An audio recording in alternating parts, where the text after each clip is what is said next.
If you get this reference, it means three things. First, I'm sad to say it, but you're old. Second, you're a nerd. Loved it. And third, you're a human of culture. In this video, I don't really want to talk about gaming, but I want to talk about other nerdy things, such as organic foods and bodybuilding. Is there actually an advantage of eating organic foods when it comes to muscle growth and fat loss? Let's have a look.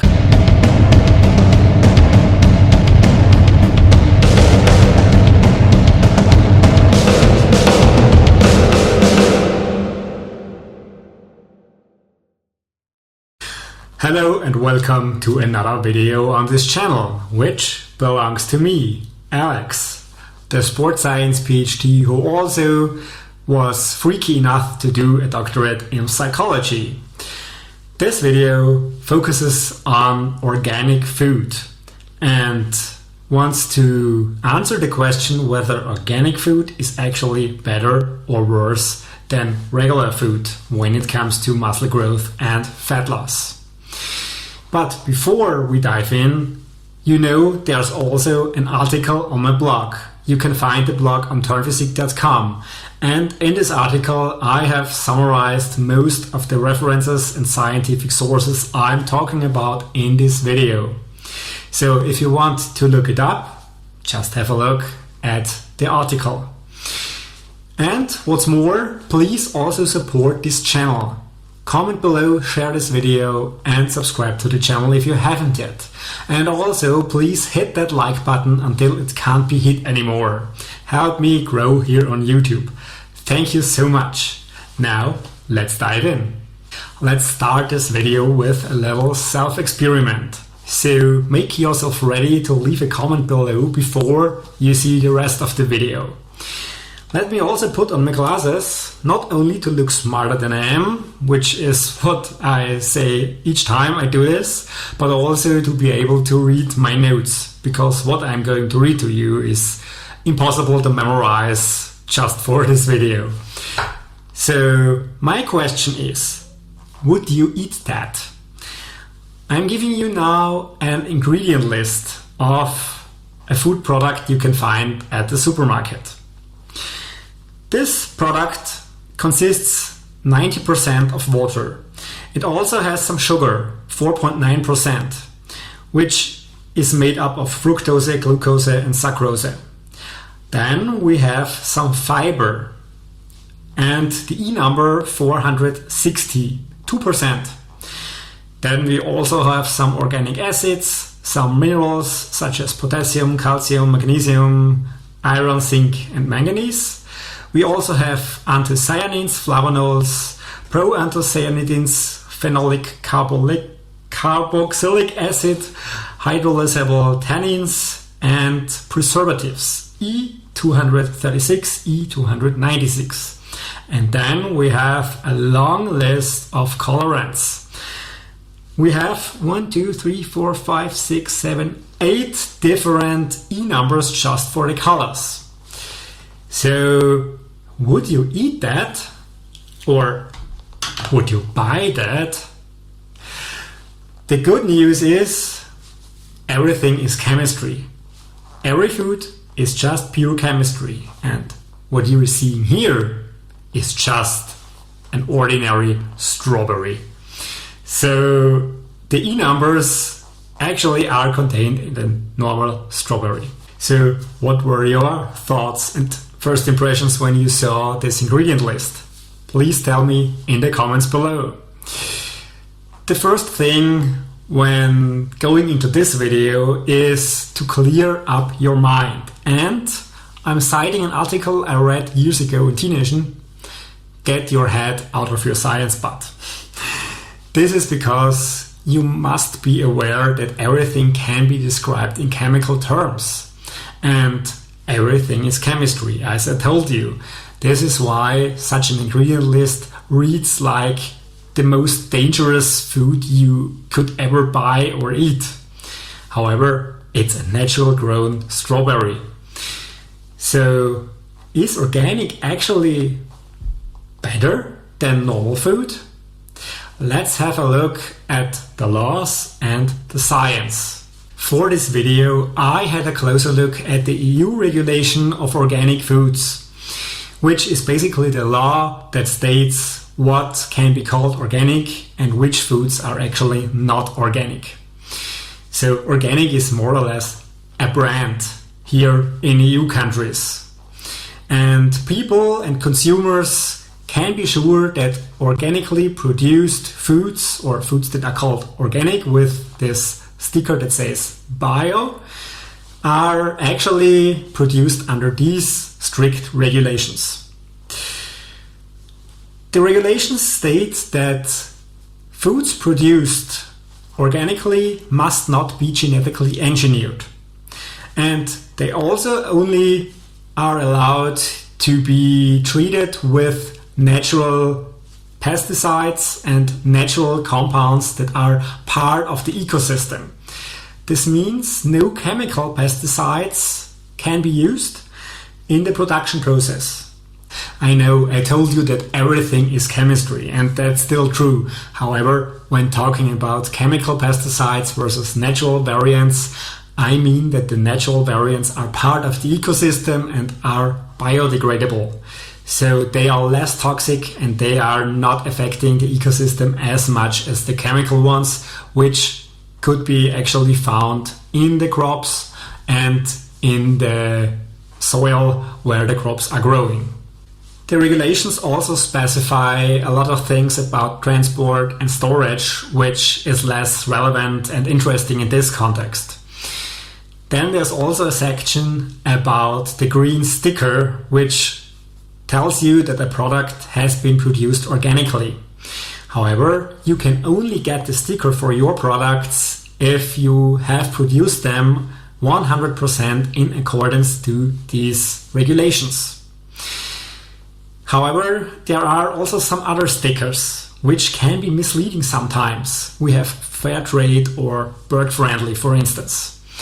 Those tell you nothing about how a product was produced actually. So you could get a non-organically produced food that is full of pesticides if you're unlucky, and still have a good feeling about that because it says bird friendly or fair trade. I know you are not here for regulations, you are here to answer the question whether organic foods can have advantages when it comes to muscle growth and fat loss over normal foods. The most obvious thing when it comes to organic foods is their price.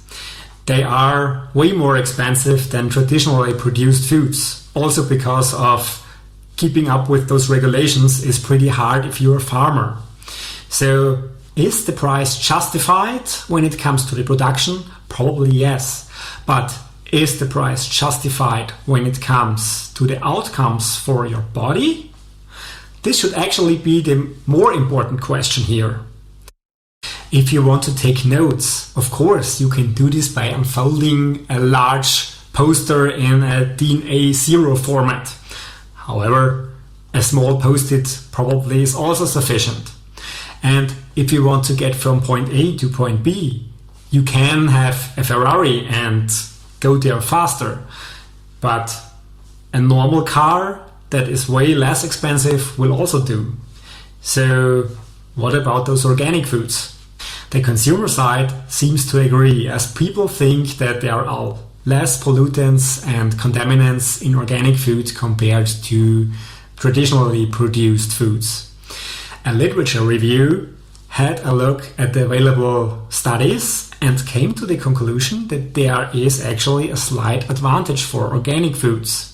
Organic foods showed higher concentrations of vitamin C, of omega-3 fatty acids and other micronutrients good for your health. Animal studies could also show that there is a decreased risk for infertility or other diseases as well as allergies when consuming organic foods versus traditionally produced foods. However, these studies, or comparative studies in general in this field, have the problem of the different production processes. So there isn't actually a comparability on a one-to-one scale. So we don't actually know for sure that organic foods are always better. And the effects are minor at least. So the advantage isn't very big. In science, we don't only have a look at one thing and say there is a conclusion. We also inevitably have to look at the other side as well. And in this case, the other side is, why are those normal foods worse than organic foods? We know for a fact that large amounts of pesticides in foods can lead to serious health problems, and certain foods can sometimes, but rarely, contain pesticides that are actually poisonous to us humans. And we also know for a fact that minimal traces of pesticides can be found in a variety of foods. So is the only conclusion to raise our hands in the air and shout, "Oh my God!" No. The reason is because newer research actually finds no link between negative health effects and non-organic food consumption. There is some older research from 20 years ago and earlier that showed a link between negative health effects and polluted non-organic food consumption when the amount of food consumed was pretty high and when the food was consumed over years. So today we can assume that regulations are even stricter and the food is controlled better than before, which means that pollution actually has decreased instead of increased. This is why it's highly unlikely that there is a negative health effect from the non-organic foods you're consuming today.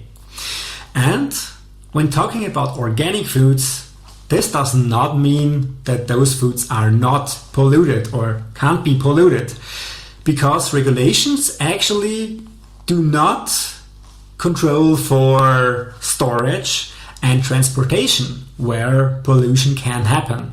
So buying organic foods might not actually be as organic as you might think. There could be pesticides from non-organic foods that are transferred to organic foods. Don't ask me how, but it's possible during transportation or storage.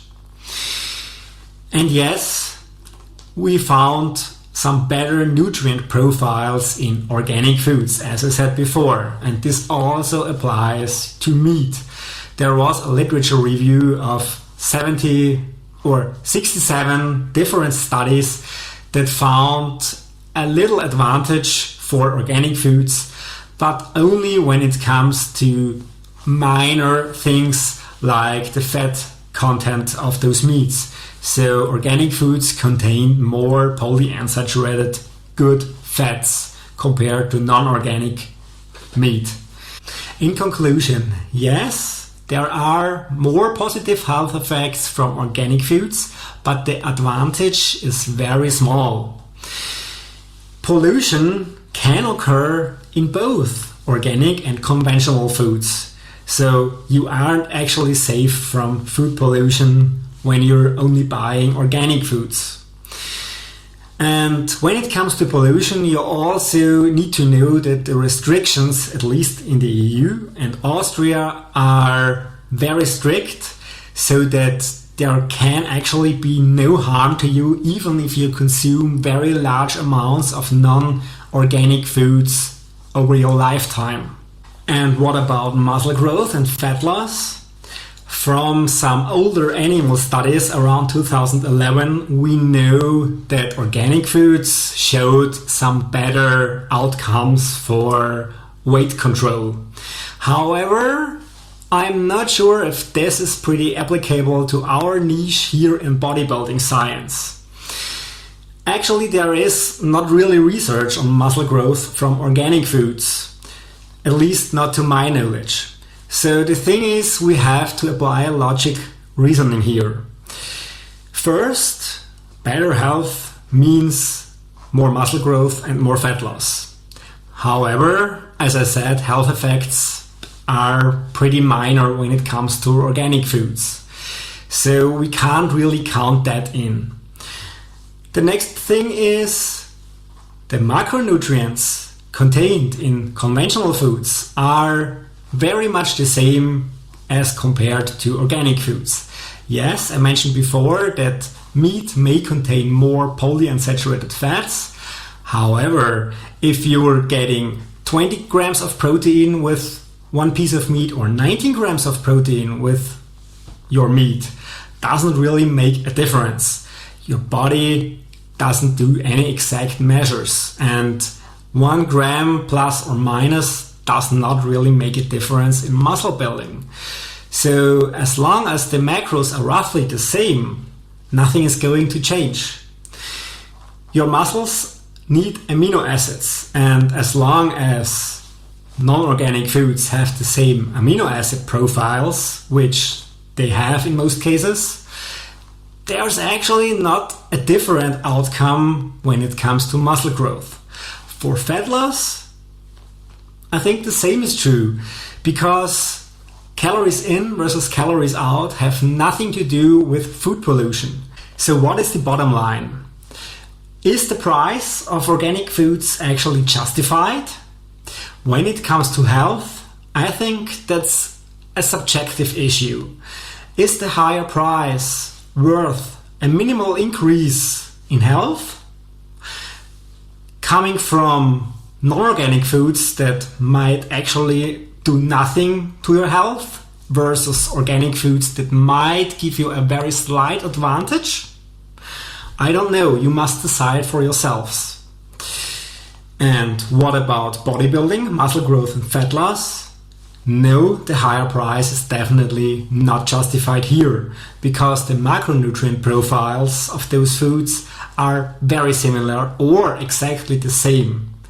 So it doesn't really matter if your piece of meat has been organically raised or conventionally raised when it comes to the protein content or the fat content, even if there might be some slight advantages in which fats you get with your meat. Let me summarize what I've told you in this video. First, organic foods are less polluted than conventional foods, and they have a slightly more favorable nutrient profile. However, organic does not mean that there is no pollution at all. And buying organic does also not always mean that you're getting organic, because storage and transportation can actually pollute your foods. And there is actually supposedly no benefit when it comes to muscle growth and fat loss, although there are some minor health effects. So you actually must decide for yourselves whether the higher price of organic foods are justified for you. And that's it. That's all I have to say on organic foods for now. Thank you so much for watching. Please don't forget to support this channel and comment below what you think about this topic. Share this video and subscribe to the channel if you haven't yet. And please, would you be so kind and to destroy the like button for me? Please hit it so hard, like there's no tomorrow. Make it explode. Thank you so much. I need your support to make this channel grow here on YouTube. Thanks for watching. And can you hear my drums? I think it's time for some non-organic protein. See ya!